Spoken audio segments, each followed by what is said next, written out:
Reyes 7. Salomón empleó 13 años en construir su palacio hasta que éste quedó totalmente acabado.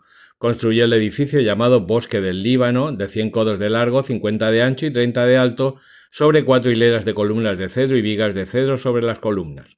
Una techumbre de cedro descansaba sobre el armazón que se había colocado encima de las 45 columnas, 15 en cada hilera, y había 3 filas de ventanas con celosías, unas frente a otras en grupos de 3. Todas las puertas y ventanas tenían marco rectangular y quedaban ventana frente a ventana en grupos de 3. Levantó también un pórtico con columnas de 50 codos de largo y 30 de ancho, y delante de este otro pórtico con columnas y un tejadillo por delante. También levantó el pórtico del trono donde administraba justicia, el llamado pórtico de la justicia, con un techo de cedro cubriendo todo el pavimento. La residencia en la que él habitaba en otro atrio dentro del pórtico tenía la misma estructura. Construyó también otra residencia con un pórtico semejante para la hija del faraón, a la que Salomón había tomado como esposa. Todo esto, desde los cimientos hasta las cornisas y desde los muros exteriores hasta el atrio principal, estaba construido de piedras costosas labradas a escuadra y cortadas con la sierra por delante y por detrás. Los cimientos eran de piedras costosas, piedras grandes de 10 y de 8 codos. La parte de arriba era también de piedras costosas labradas a escuadra y de madera de cedro. El atrio principal tenía alrededor 3 hileras de piedras labradas y una de madera de cedro, igual que el atrio interior del templo del Señor y que el pórtico del palacio. El rey Salomón mandó traer a Hiram desde Tiro. Este era hijo de una viuda de la tribu de Neftalí y de padre tirio. Trabajaba el bronce y dominaba la técnica, la ciencia y el arte para realizar cualquier trabajo en bronce.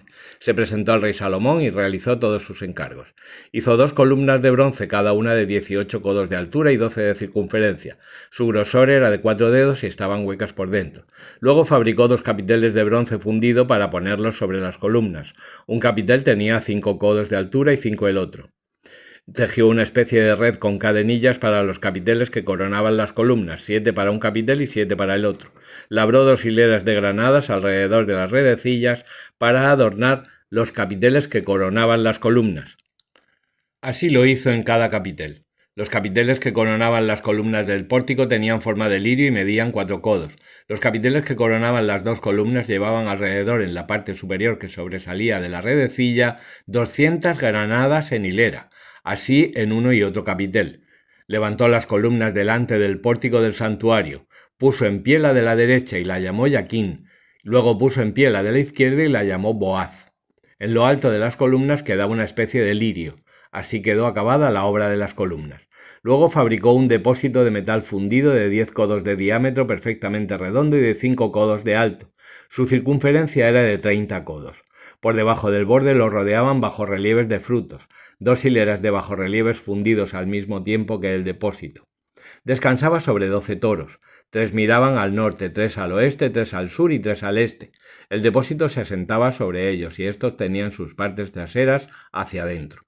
El grosor del depósito era de un palmo y su borde parecía el borde del cáliz de una flor de lirio. Tenía una capacidad de 2000 medidas. Hizo también 10 lavabos de bronce, cada uno de 4 codos de largo, 4 de ancho y 3 de alto. Estaban hechos de la siguiente forma. Tenían unos paneles que iban insertados entre molduras. En los paneles que iban entre las molduras había leones, bueyes y querubines, y lo mismo sobre las molduras. Por encima y debajo de los leones y bueyes había guirnaldas de flores que habían sido repujadas.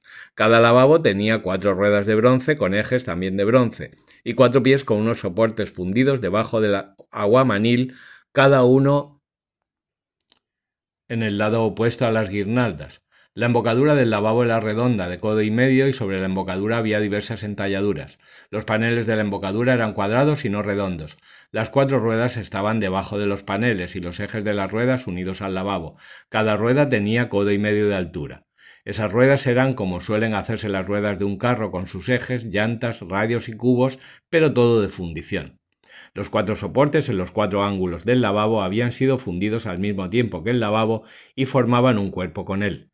En la parte superior del lavabo había una especie de círculo de medio codo y en este punto los ejes y los paneles formaban un solo cuerpo con él.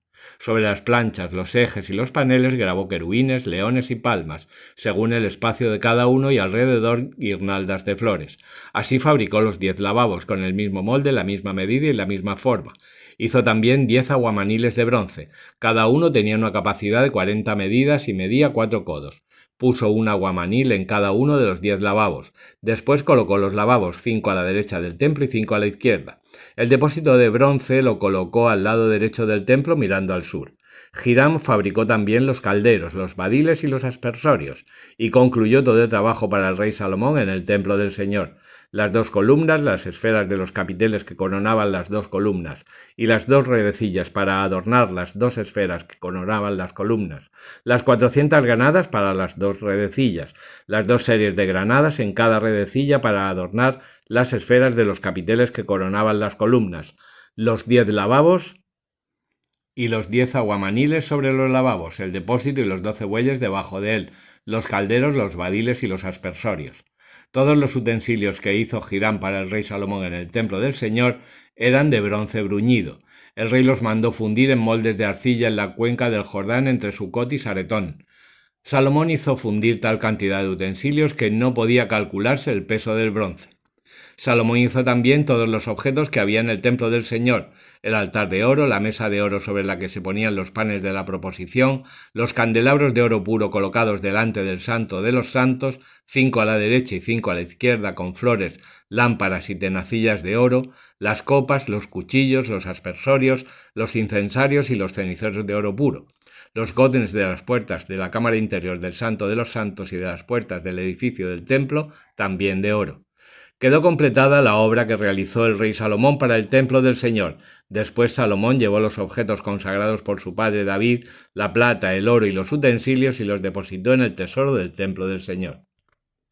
Salmo 119, 33, 48. Enséñame, Señor, el camino de tus decretos y los seguiré hasta el fin.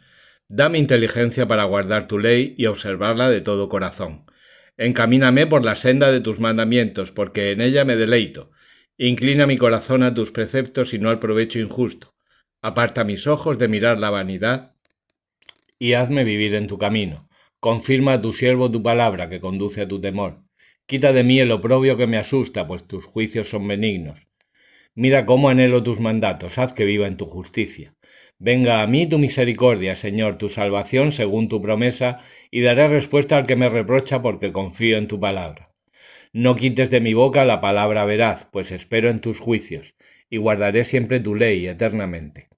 Caminaré por vía espaciosa, pues estudio tus mandatos. Hablaré de tus preceptos ante los reyes, no me avergonzaré. Me deleitaré en tus mandamientos, que tanto amo. Alzaré mis manos hacia tus mandatos, y meditaré en tus preceptos. Juan 9, 13, 41. Llevaron ante los fariseos al que había sido ciego. El día en que Jesús hizo el lodo y le abrió los ojos era sábado. Y los fariseos empezaron otra vez a preguntarle cómo había comenzado a ver. Él les respondió: me puso lodo en los ojos, me lavé y veo. Entonces algunos de los fariseos decían: ese hombre no es de Dios porque no guarda el sábado. Pero otros decían: ¿cómo es que un hombre pecador puede hacer semejantes prodigios?